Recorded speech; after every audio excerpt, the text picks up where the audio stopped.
Barnstable High School has a new athletic director. The town is working to identify foreclosed homes, and anyone interested in furthering their education still has time to sign up for classes at Cape Cod Community College.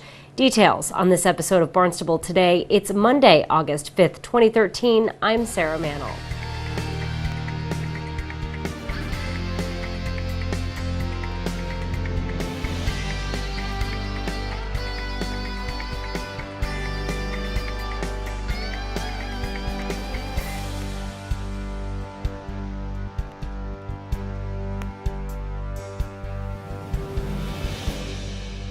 The town will be using a grant to help identify and improve foreclosed properties. Town manager Tom Lynch says the Attorney General's office awarded Barnstable $60,000. It's a part of the Distressed Properties Identification and Revitalization Program.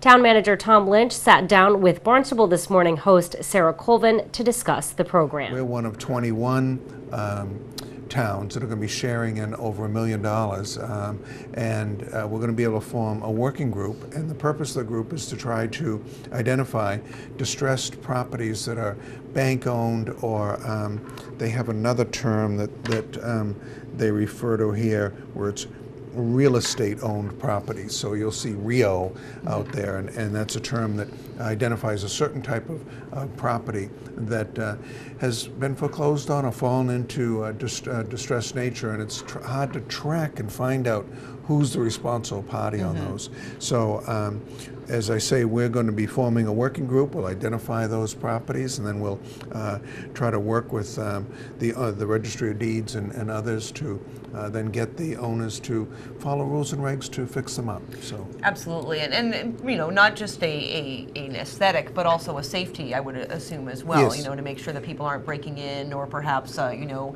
going and smashing windows and stealing things, etc. You really want to make sure that these are all safe. Well, and the town council's been working very hard, as we've discussed in all the property ordinances, and we've got our own foreclosure and abandoned property ordinance coming up on October 3rd, I believe it is. There's going to be a workshop on the 26th with the town council members, and they're trying to do the same thing, get these vacant and distressed properties to comply with basic sanitary codes that we have out there, health codes that are out there. And then if you do that, then you're going to eliminate the potential for vandalism, and also you know, bring a property and get it fixed up and have it in character with the rest of the neighborhood.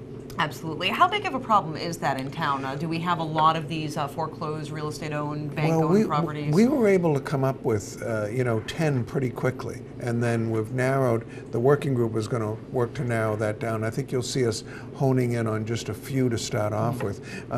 So I know they're in every village, and sometimes you know, they're visible. Sometimes there's growth or what, you know, around it you don't know. So I think that we'll find out that even one in one neighborhood can be very distressing to that particular neighborhood or village. So the Distressed Properties Identification and Revitalization Program is run through the State Registry of Deeds. Barnstable High School will have a new athletic director this fall. Superintendent of Schools Dr. Mary Schakowsky says the search committee had their work cut out for them, with 59 candidates applying for the position. There was an interview committee consisting of a school committee member, a teacher, a coach, a community member, a parent, and a student. And of the applicants, they recommended 3 to both Mr. Clark and myself, and we interviewed the 3 applicants last Thursday. And I'm pleased to announce that Scott Thomas from Chatham High School is been offered the position, and he has accepted the position. We're looking forward to working with him. He's going to be at our school committee meeting this Wednesday night to introduce him. And Scott comes with a great deal of experience. Prior to the merger between Harwich and Chatham, he served as the Chatham athletic director there. He's been a player and a coach in the prestigious Cape Cod Baseball League. He's been named the Boston Globe Eastern Massachusetts Coach of the Year.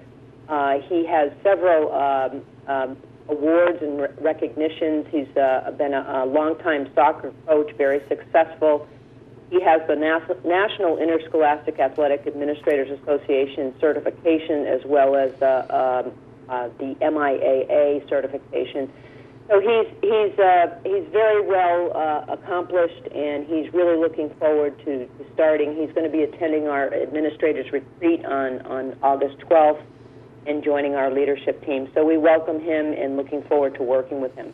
Also on the agenda for this week's school committee meeting will be a formal review for Dr. Schakowsky. For the first time, the school committee will be using the state's new educator evaluation system. The same instrument that's being used with all of our teachers, with all of our principals. It's the new educator evaluation system.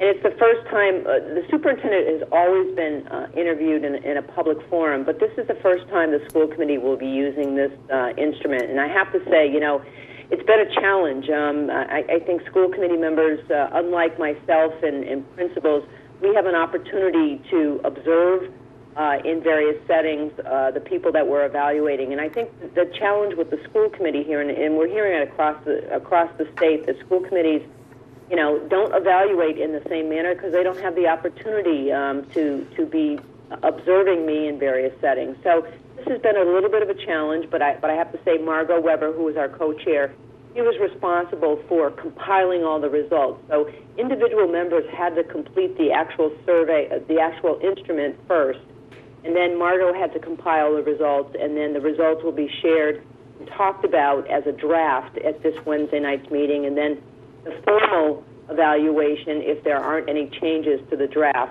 will be complete on Wednesday night. So I know Margot and some of the other school committee members are going to be talking with the Massachusetts Association of School Committees about the actual instrument and why it was selected to evaluate superintendents in this manner. But I'm looking forward to the performance review. It's always an opportunity for me to sort of reflect on what I'm doing well, what I need to improve upon, and how we move the organization forward. So really looking forward to that. I know, you know, it's difficult sometimes to be in a public forum and be evaluated that way, but I think it's important because I think it's very transparent process and important for the community to know, you know, what the school committee and how the school committee evaluates things. Residents can watch the review process and meet the new athletic director at this week's school committee meeting. That meeting will be held Wednesday night at 7 p.m. in the Town Hall hearing room. The meeting will also be broadcast live right here on Channel 18. Fall is right around the corner, and for Cape Cod Community College, that means time for enrollment. Director of College Communications Michael Gross says residents still have time to sign up for all the college's programs, including its bachelor programs. One of the things that the community college offers is a chance to advance degrees here on the Cape. People come to the Cape with an awful lot of college credits. Many of us don't think about that, but life gets in the way, and as you go through it, you've accumulated a number of credits toward a degree of one kind or another. And we have a number of bachelor's degree programs right on our campus that you can involve yourself with. UMass Dartmouth has one in liberal arts in which to get a bachelor's degree that's transferred on if you'd like to go somewhere else with it as well. They offer one in business administration, and we have one with UMass Boston that puts the associate degree in nursing to a bachelor's degree in nursing. And very, very important for people as they look at what's going on to look at the advanced degree. I mean, one of the things about Cape Cod Community College is you can walk in the door without your GED, and by the time you're done, you have a fully accredited college certificate, then an associate's degree, then all the way to a bachelor's degree, and in fact, from there, we have a wonderful graduate center, and we have a number of master's degree programs on our campus. It may be a piece of the campus that may be less known than other aspects of what we do, but offering this region access to advanced degrees, and frankly, we're always looking to find other partners, is really critical. It's critical for the banking business, for people in healthcare, people in hospitality, who need very good, highly trained managers, people who understand the complex aspects of their business.